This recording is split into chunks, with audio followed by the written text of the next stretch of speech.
So about 2 weeks ago, my family and I returned from our sabbatical, our 1-month trip to Merida, Mexico, to take possession of the home that we have been building for, a little over 2 years. And anybody who follows this channel knows that it has been quite the experience. I have documented it on this channel thoroughly. But today what we're going to talk about is when we weren't in the house, what were a couple of things that we did during that trip that were day-long experiences, a few hours of experiences that made it fun for you thinking about traveling to Merida. Now, those travel excursions are absolutely amazing, but just real quick introduction. My name is Alexander Howell. This channel talks about real estate, it talks about international real estate, it talks about travel, especially when it comes to Merida, Mexico and the state of Yucatan on, as you would expect, the Yucatan Peninsula. Now, as I mentioned before, my family and I have been building a house for about 2.5 years. We fell in love with the city of Merida and decided to build our home in the Centro district there. But there are all kinds of things to do in and around the entire state of Yucatan, and that's kind of what we're going to talk about. We ended up really liking our house. We stayed in the house a lot more than I assumed that we would. Oh, and by the way, if you want to see a walkthrough of that house, just click right here, and that is the walkthrough of our home. But when we weren't there, we wanted to try and see how much we could squeeze in to explore the area. Now, we've done a couple of trips to different cenotes, to the beaches in Yucatan, all kinds of different areas, and we did a few of those things this time as well. But we made it just a little bit different, went to a different area here, explored a new territory here, and we came away with 4 absolutely amazing things, some of which we've done before, but after COVID, they've really made a resurgence, and I think you're gonna like them even more. So the first thing we want to start with is very fun, but very simple. It only took about 2 to 3 hours, but we had an amazing host, and that is called the Eating with Carmen food tour. So the first thing that I want to talk about is within the city, and I thought it was a really fun experience. It was only about 2 to 3 hours. We caught it on a day where it was only about 85 degrees outside, so it made it really nice to be able to walk through the city. But it is the food tour called Eating with Carmen. Now, we didn't personally have Carmen. I didn't get to meet her, but we had Alejandro, and obviously Alejandro, pretty easy name to remember. But Alejandro was a fantastic host. So it's basically about 7 stops. There's a beginning drink stop, an ending dessert stop, and the 5 stops in the middle are all different areas with all kinds of different food, from gorditas to cochinita pibil to relleno negro, and a lot of different kinds of foods. And he ended up actually redoing the tour on his side a little bit to find the places that he thought had the best food in the space that you could actually walk around. There was one place called Jefe de Jefe that he said has another amazing dish, which I absolutely recommend that you do that. I believe that was the tacos al pastor, was great at Jefe de Jefe's. But on this particular trip, we could only stay within a certain area, or else the tour would be like 4 hours, 5 hours, 6 hours long. But it was an absolutely amazing tour. Alejandro was a fantastic host, but it basically takes you in and around different areas that are not necessarily where you would go as a normal tourist. A lot of different mercados, some of the areas that have a lot of people walking back and forth, where if you're somebody like me who is a mainly English speaker, who knows some Spanish but isn't quite fluent yet, it's not as intimidating when you go there with somebody who knows what they're doing. And so we went to a bunch of different areas, found a ton of different food, and I have to say, and I'll put their link in the description down below, I have to say that I'm very happy we did that, because we found some areas that I don't know if we would have been comfortable going to. Not that we felt that it was dangerous or anything like that, but there were just so many people, we didn't really know how to navigate it. It was not just a great food tour, it was a great tour of the city. So Eating with Carmen food tours, Alejandro, give it about 3 hours, you're gonna have a good time. Now, the next thing I wanna talk about is a bit of a 2-parter, so we're gonna put it as 2 and 3. But the first thing that we're gonna talk about is we took a bus from Merida all the way up to Progreso. Now, for those of you who've been there before, you know that's about a 35 minute drive. On a bus, it's about the same, but you end up basically being right next to what's called the Malecón. And the Malecón is the area of Progreso that is a nice long, I don't want to say boulevard, because normally boulevard's like 2 streets, but it's a nice long street where on one side is the beautiful beach of Progreso, you can see the major pier, and the other side is where all the shops and restaurants and things of this nature are. Now, when we've gone down there, the first time it was incredibly busy because it was pre-COVID, but we were also kind of getting into that, so it was starting to shut down.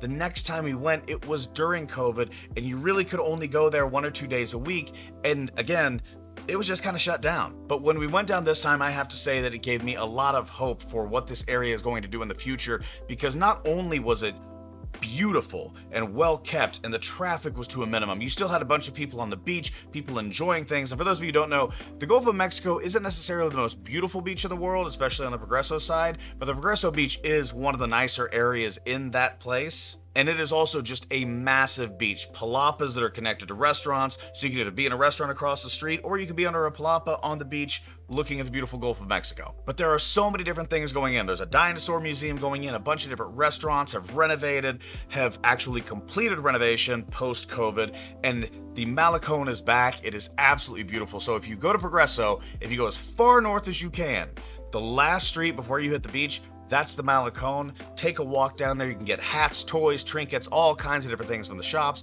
You can get drinks, ice cream, whatever you want, along with eating at wonderful restaurants such as, and I know this is kind of one that has a bit of a differing view for locals, but you can go to Crabster, which is a place that I absolutely love. We went to a few other places there as well this time, but great food, great people, great atmosphere, and of course the beautiful beach breezes.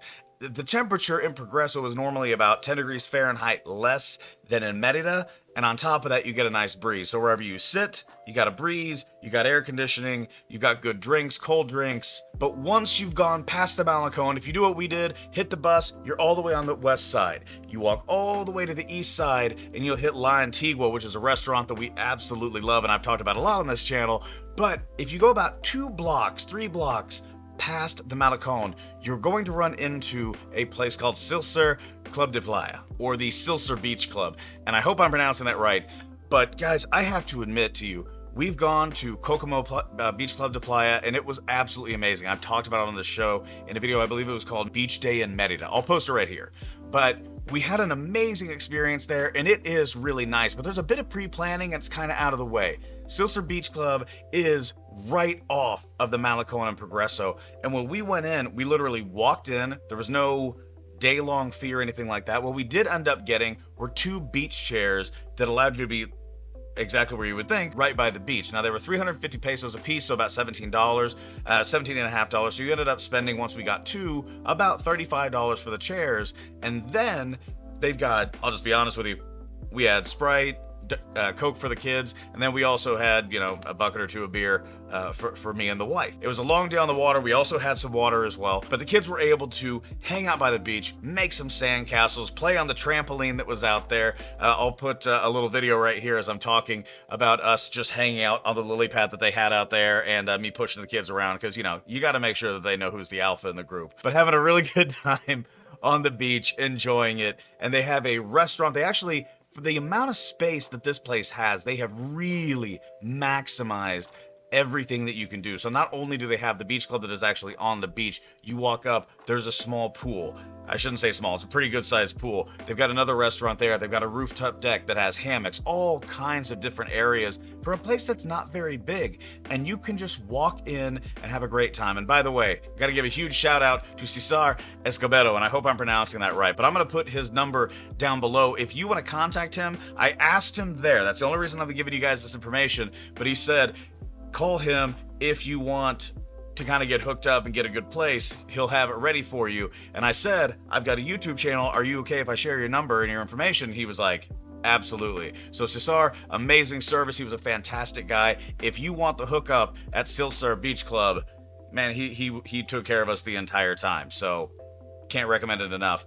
I will tell you, for people that have not been to the north side beaches of Yucatan, it's a bit seashelly, a little bit rocky. You still have some patches of some nice silky smooth sand, but bring some water shoes, maybe bring some sandals. It just makes it a little bit easier to get out to the ocean. So last but certainly not least, everyone, I have to tell you about our trip to the Santa Barbara Cenotes. Now, my niece and my brother-in-law arranged an absolutely fantastic transport. We had our own personal transport. It was about an hour and 15 outside of our house in Merida, Mexico. We met the guy about 2 blocks away from our home, picked us up in a big van, had plenty of room for us, the kids, a bunch of people that were there, and drove us straight out there. And I have to be honest, driver was a little slow.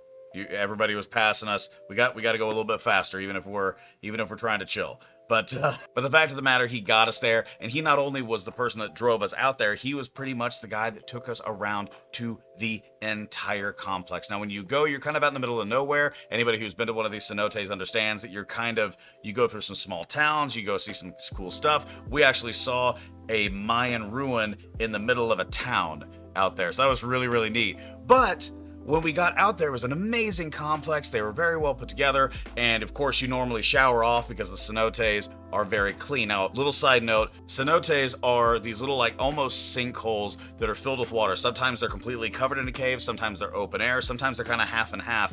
But they were created during the Chicxulub asteroid, which is the one that killed the dinosaurs. And they come in all different shapes and sizes, but you'll see normally on a map that in Mexico, there's a nice little circle of cenotes around the Yucatan Peninsula, and then the other side, if you look at LiDAR, you can see the other side of the asteroid impact within the Gulf of Mexico. So it's kind of both terrifying and cool history of our planet, but these cenotes are absolutely beautiful. And when we went to Santa Barbara, I have to tell you that we've been to another one that was absolutely amazing, but this one kind of takes the cake because there are 3 cenotes in one area. Now, one interesting thing, you shower off because it's all clean water, like I said, you put your life jacket on, and then you kind of get ready, and you're looking, and you're like, there are a few bikes, and then there's a few horses that look a little sad, I'm not gonna lie to you, and then there are these carts that look like they're made out of 2x10s. They said, get on the cart, and it was just all of us. We put our stuff on the cart, put the kids on the cart, we got on the cart, and we sat there, and then they hooked up a very sad-looking horse, and I probably would have taken the bikes if we didn't have the kids, but they hook up the horse, and they just take you down this railroad track with the horse guiding you, and you get to the first cenote. So it was fun, a little interesting, but it was pretty fun. But we ended up stopping there, you shower again, and you go down to the first cenote. Now, for those of you who are looking to do this, what I will say is if you have any disabilities, like as far as walking is concerned, if you're a little bit worried about kind of ducking down, going downstairs, stuff like that, I wouldn't necessarily recommend this as an excursion. We were able to get down, but the first cenote, you walk down and you basically have to duck down to about 2.5, 3 feet because you're walking under a tree to get down to the wooden platform/steps that take you, I would say, about 40 feet down into the actual cenote. It's not the deepest one. I think it was actually the shallowest one as the start, but it is really beautiful. You feel like you are truly in a cave under a tree. Very neat space, absolutely beautiful, and the kids had a great time. You can swim all the way around it. Not as much splashing going on at that one, but it's also not as deep as some of the others. Then once you get up and out of there, you take the trail to walk. So you're not walking with a horse or anything like that. They've got a little trail system to get to the second one. Now the second one is really cool because they've got more of a traditional entrance. You see the well where they used to actually like drop the buckets down to get some water up. That is thankfully closed off, but they've created an entrance that's similar to the first one, except that it's much more steep and you don't really have to duck down. Now this one feels like it's about 60 feet to the top, and you get down there a lot faster than you think because the steps are really, really vertical. But once you get down, it's completely worth it. The water is a little bit deeper, it's very pretty, a little bit more space, but you're kind of down in the middle of this cave and you're going, oh my gosh, what is going on? Beautiful place. But I have to tell you about the third one. Now, I'm not gonna lie, the third one is my favorite. You walk in, and one, you can tell that this one didn't have a natural entrance outside of falling into it initially. The only way that you could originally get into it had to have been a rope because it's completely open air at the top. But they've created a very big man-made entrance with steps down and kind of poked a hole in the side so that you can walk in. This thing is something like 100 feet deep, incredibly blue, crystal clear water, birds flying all around, butterflies going crazy, a few fish here and there. But you'll notice that the deck is not actually connected to anything but the sidewall because it is so deep. The others are built on kind of salt platforms. This one is not. But it was absolutely beautiful. There's a nice tree where the roots have kind of grown down. And I've got to say, for beauty, it takes the cake. Now, I know I'm always accused of talking too much in these videos, so I'm going to finish this up as fast as I can. But I do have to tell you about one more thing that is very important. Now, you've already swam, you've hiked, you've walked, you've sat and watched a a horse take you all around the property on a crazy 2x10 train, but it is 100% completely worth it to get to the final destination, which is the restaurant. I know normally that would sound ridiculous, but we ordered pretty much everything on the menu along with every drink you could possibly order as well. The drinks were cold, the cocktails were amazing, but every single item of food that we ordered was some of the best food I've had in any trip that I've had to Mexico. That includes Cancun, Puerto Vallarta, anywhere, Playa del Carmen, Cozumel, Isla Mujeres, and Merida and Progreso and all those areas too. The food was second to none. So if you are looking for a true day trip, I cannot, and I repeat, I cannot recommend the Santa Barbara Cenotes and restaurant more than anything else. So everyone, I hope you enjoyed that video. I know it was a bit long. I kind of get a little distracted and want to talk about all these fun experiences because it is a really, really neat thing to talk about going to Progreso, to talk about the food tour, to talk about going to these cenotes that you can only understand once you've actually experienced them. There's nothing quite like swimming in a cave, right? But again, thank you so much for watching this video. My name is Alexander Howell. If you want to contact me via social media, all my links are down below. Text me 816-727-7740. You can email me. Basically, just go to my website, alexanderhowell.com. Hit the contact us, sends me a direct email if you have a longer form question. Also, if you want to see some of the pictures of the house that we built, of the experiences that we had, you'll notice some familiar video, by the way. Go to my social media at Alexander from KC. KC is in Kansas City, but at Alexander from KC. Instagram is the main place that I post. And you might as well like this video since you're still here at this point, but like and subscribe to the channel, hit the notification bell. That'll let you know anytime that I go live, and also that one of these videos pops up. Thank you so much for watching this video. I hope you enjoyed it, and as always, oh, and last second, if you're still here, visit our Facebook group, facebook.com/groups/travel2 Merida. That is a Facebook group that I have created to talk about all things Merida. If you have any questions about traveling there, buying there, anything like that, we're happy to answer it there. So thanks again for sticking around. And again, as always, peace.